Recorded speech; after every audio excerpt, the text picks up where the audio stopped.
বলা হয় স্বাস্থ্যই সম্পদ। স্বাস্থ্য সুরক্ষার জন্য সবসময় আমাদের সচেতন থাকা প্রয়োজন। স্বাস্থ্যহানি ঘটলে চরম বিপদের মুখোমুখি হতে হয় আমাদের। এই বিশেষ বার্তাকে সামনে রেখে আজ রায়গঞ্জে বিশেষ উদ্যোগ গ্রহণ করলেন রায়গঞ্জের মানবিক বিধায়ক কৃষ্ণ কল্যাণী। আজ তিনি নিজের কার্যালয়ে সমাধান অফিসে রায়গঞ্জের জীবনরেখা সুপার স্পেশালিটি হাসপাতালের সহযোগিতায় বিনামূল্যে চিকিৎসা পরিষেবা শিবিরের আয়োজন করেন, যেখানে হৃদয় রোগের চিকিৎসা সংক্রান্ত এবং অস্থি রোগের চিকিৎসা সংক্রান্ত বিষয়ে মানুষের শারীরিক পরীক্ষা করা হয়। এদিনের এই শিবিরে চিকিৎসা করতে আসেন অস্থিরোগ চিকিৎসক ডক্টর এস.কে. হিমাংশু এবং হৃদয় রোগের চিকিৎসক ডক্টর অস্মিতা দাস, দন্ত বিশেষজ্ঞ ডক্টর শুভম আগরওয়াল সহ অনেকেই। এই নিঃশুল্ক চিকিৎসা পরিষেবা শিবিরকে ঘিরে বিধায়কের কার্যালয় সমাধান অফিসে মানুষের ভিড় ছিল চোখে পড়ার মতো। এ বিষয়ে বিধায়ক কৃষ্ণ কল্যাণী বলেন, আমি মনে করি মাঝে মাঝে এই ধরনের ক্যাম্প হওয়া উচিত। রায়গঞ্জের সেই অর্থে কার্ডিওলজিস্ট ভালো আসে না, সাধারণ মানুষকে শিলিগুড়ি কিংবা কলকাতায় গিয়ে চিকিৎসা নিতে হয়। সে কথা মাথায় রেখেই এই উদ্যোগ গ্রহণ করেছি। Dental sergeant doctor Shubham Agarwal বলেন, সাধারণত আমরা খাওয়া দাওয়ার পর ভালো করে কুলকুচি করি না। খাওয়া দাওয়ার পর ভালো করে কুলকুচি করলে অনেক সময় আরাম পাওয়া যাবে। রোজ সময় নিয়ে ব্রাশ করা উচিত। অস্থিরোগ বিশেষজ্ঞ ডক্টর এস.কে. হিমাংশু বলেন, আমাদের যখন বয়স বাড়ে তখন শরীরের হাড়ের ক্ষয় প্রক্রিয়া বৃদ্ধি পায়। এর থেকে রক্ষা পাওয়ার জন্য আমাদের হেলদি ডায়েট নিতে হবে। খাবার দাবারের ক্ষেত্রে সচেতনতা প্রয়োজন। বিধায়ক কৃষ্ণ কল্যাণী এবং আপনার জীবনরেখার সহযোগিতায় যে হেলথ ক্যাম্পটা হচ্ছে, কি বলবেন এই ব্যাপারে? আমরা বিভিন্ন জায়গাতে কার্ডিয়াক ক্যাম্প করছি, কারণ আমাদের কাছে ফুল টাইম কার্ডিওলজিস্ট রয়েছে জেলার একমাত্র প্রাইভেট অর্গানাইজেশন। প্রাইভেট কেন বলবো, আমাদের জেলাতে আর কোথাও হার্টের সেই চিকিৎসার ব্যবস্থা আর কোথাও নেই জীবনরেখা ছাড়া। আমাদের কাছে অ্যানজিওগ্রাফি, অ্যানজিওপ্লাস্টি, পেসমেকার লাগানো, আইসিইউতে হার্টের চিকিৎসা কার্ডিওলজিস্ট দ্বারা এই পরিষেবা রয়েছে। শুধু রয়েছে তাই নয়, পশ্চিমবঙ্গ সরকারের যে স্বাস্থ্যসাথী প্রকল্প, এই স্বাস্থ্যসাথী প্রকল্পে প্রতিটি মানুষ এখানে বিনামূল্যে এই চিকিৎসা। আজকের দিনে পেসমেকার, গতকালই আমি বলছি তিনজন মানুষের আমরা অ্যানজিওপ্লাস্টি করেছি, স্টেন্ট লাগানো হয়েছে, একজনকে পেসমেকার লাগিয়েছি। এগুলো কিন্তু সম্পূর্ণ বিনামূল্যে।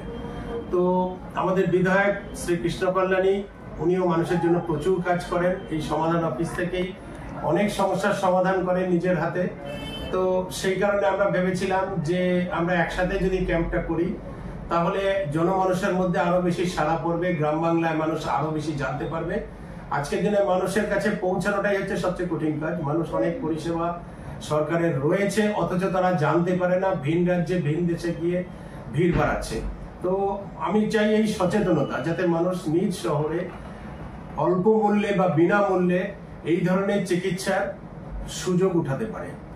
বুঝি যে স্বাস্থ্য, আমি মনে করি মাঝে মধ্যে এই ধরনের ক্যাম্প করা উচিত। হ্যাঁ, কারণ অনেক সাধারণ মানুষ মানে অ্যাকচুয়ালি রায়গঞ্জে সেই হিসাবে কার্ডিওলজিস্ট আসেন না। হ্যাঁ, তো সাধারণ মানুষকে ভাবে না শিলিগুড়ি কলকাতায় গিয়ে চিকিৎসা করাতে হয়।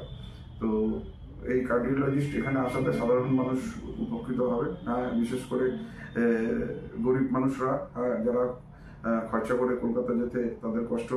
হ্যাঁ, তো সেই ধরনের আমরা অ্যানাউন্সমেন্ট করিয়েছিলাম যে আজকে 9 ফেব্রুয়ারি এই ক্যাম্প হবে। তো সেই জন্য সাধারণ মানুষের খুব ভালো সাড়া পড়েছে। আজকে মেয়েরাও 300 থেকে 400 লোক এই ক্যাম্পে হাজির হবেন আর তারা তাদের চিকিৎসা করাবেন। বলছি যে অস্থিরোগ যিনি বিশেষজ্ঞ আসছেন এবং হার্ট স্পেশালিস্ট যিনি আসছেন, যদি কোনো হার্টের সেরকম বড় রকমের প্রবলেম হয় তাহলে কি তারা কলকাতায় যে কোনো হসপিটালে ভর্তি হওয়ার সুযোগ পাবে বা এরকম একটা কিছু? হ্যাঁ, নিশ্চিত। আমরা তো কলকাতায় এনআরএসে কিংবা পিজিতে আমরা তো ভর্তি করিয়ে দিই। তো আজকে এনারা যদি রেফারেন্স করেন নিশ্চিত সেটাও আমরা ভর্তি ওনাদেরকে করি। আজকের এই দিনটা কি কোনো বিশেষত্ব আছে যে এই দিনটাতেই আমরা প্রতিবার দেখি যে এই হেলথ ক্যাম্পগুলো আপনি একটা বিশেষ দিনে করেন, সেই রকম কোনো বিশেষ দিন কি আজকে? আজকে দেখুন, একটা আমার বাবার স্মৃতিতে, হ্যাঁ, এই দিনে কিংবা এই তিথিতে, হ্যাঁ, আমরা একটা কীর্তন হয় আমার বাড়িতে, শ্যাম বাবার কীর্তন হয়।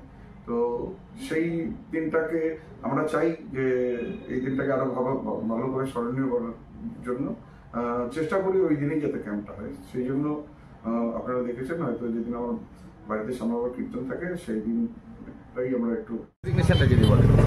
নমস্কার, আমি ডক্টর সুজিত, অর্থোপেডিক সার্জন। বলছি যে আজকে এখানে বিধায়ক কৃষ্ণ কল্যাণীর এখানে আপনারা হেলথ ক্যাম্প করছেন। আমাদের যেটা জানার উদ্দেশ্য যে বয়স্ক লোকদের হাড়ের একটা সমস্যা হয়, হাড় ক্ষয়ে যাচ্ছে, এরকম একটা প্রবণতা বেশিরভাগ দেখা যাচ্ছে। কি এটার কি কোনো প্রিকশন আছে? দেখুন, বয়স যখন আমাদের বাড়ে তখন হাড়ের যে ক্ষয় প্রক্রিয়া হয় ওটা বেশি হয়ে যায়। তাহলে ওটা কমানোর জন্য আমরা এক্সারসাইজ করতে পারবো, তারপরে কিছু ভালো ক্যালসিয়াম সাপ্লিমেন্ট জন্য আমাদেরকে দুধ, হেলদি ডায়েট নিতে হবে। ব্যাপারটা হচ্ছে আপনার ব্যায়াম করার পরে হাড়ের ক্ষয় প্রক্রিয়াটা একটু কম হয়ে যায়। বলছি যে কী ধরনের পেশেন্ট পেয়েছেন এখনো পর্যন্ত রায়গঞ্জে? রায়গঞ্জে মোটামুটি সব রকম পেশেন্ট পাওয়া যাচ্ছে। বাতের পেশেন্ট খুব বেশি আছে, তারপরে ট্রমা পেশেন্ট, অ্যাক্সিডেন্ট পেশেন্ট, এইসব জিনিসটা পাওয়া যাচ্ছে। মেজর যদি অ্যাক্সিডেন্ট হয়, যেটা আমরা দেখেছি যে হয়তো ফ্র্যাকচার হাড় একদম টুকরো টুকরো হয়ে গেছে, সেক্ষেত্রে কি এখানে অপারেশন করা সম্ভব? হ্যাঁ, সম্ভব, পসিবল এটা? নমস্কার, আমি doctor Shubham Agarwal, dental surgeon. বলছি যে আজকে তো এখানে কৃষ্ণ কল্যাণী বিধায়ক, তার এখানে হেলথ ক্যাম্প হচ্ছে, আপনি এখানে আছেন। তো দাঁতের যে সমস্যা, আমাদের প্রত্যেকের ঘরে ঘরে দাঁতের সমস্যা, বেশিরভাগ দেখা যাচ্ছে দাঁতে ব্যাকটেরিয়া ফর্ম করে দিয়ে প্রচণ্ড যন্ত্রণায় কষ্ট পাচ্ছে। এই ধরনের রোগকে কিভাবে নির্মূল করা যায়? দেখুন, সাধারণত আমরা যেটা করি, খাওয়া দাওয়া করার পরে কুলকুচিটা খুব একটা ভালো করে করি না প্রাইমারিলি। তো খাওয়া দাওয়া করার পরে একটু সময় নিয়ে ভালো করে কুলকুচি করলে অনেকটা আরাম পাওয়া যাবে। ঠিক করে ব্রাশ করলে সময় দিয়ে 2 মিনিট সময় দিয়ে ব্রাশ করলে পরে আরাম থাকবে। দিনে 2 বার অন্তত ব্রাশ করতে হবে। চা খেলাম বা কিছুই খেলাম, তো যে কোনো কিছু খাওয়ার পরে কুলকুচি করাটা খুব প্রয়োজন। তারপরে রেগুলার চেক আপ আছে, ব্যবস্থা আছে। বলছি যে যেটা আরেকটা, যে বাচ্চারা তো বেশিরভাগ চকলেটের উপর বেশি প্রেফার করে, তো সেইটা কি কিছু বলবেন? সেটার ব্যাপারে বলার কিছু নেই। বেসিক্যালি এটা বাবা মাদেরকে বা রিলেটিভদেরকে লক্ষ্য রাখা উচিত। চকলেট খুব বিষাক্ত একটা জিনিস, বিশেষ করে বাচ্চাদের জন্য আরও খারাপ জিনিস। আমরা মনে করি বাচ্চা আছে, চকলেট দেবো না তো কী দেবো, কিন্তু সেই চকলেটের জন্য তাদের অনেক ক্ষতি হয়। পেটে কৃমি হয়, দাঁত খারাপ হচ্ছে, সেটা হচ্ছে পেটে কৃমি হয়, খাওয়ারের রসিকতা কমে যায়, অনেক বিভিন্ন জিনিস রয়েছে। তাই জন্য চকলেটটাকে অ্যাভয়েড করা উচিত। রায়গঞ্জ থেকে হীরক মুখার্জি রিপোর্ট, কুলিক নিউজ।